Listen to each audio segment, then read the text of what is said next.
Linea Roma.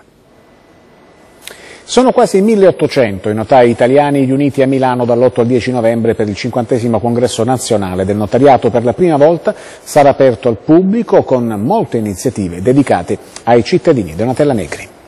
Il messaggio del Presidente della Repubblica apre il 50° congresso dei notai italiani.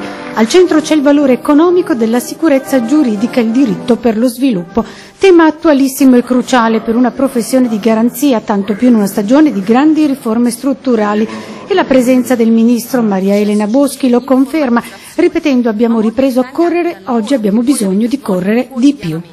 Nella sala del Mico di Milano non c'è più posto, la consapevolezza dell'evoluzione della professione è piena. Dare possibilità immediate per raggiungere i risultati che il cittadino ti chiede, fare subito una società, avere un aggiornamento completo dei registri.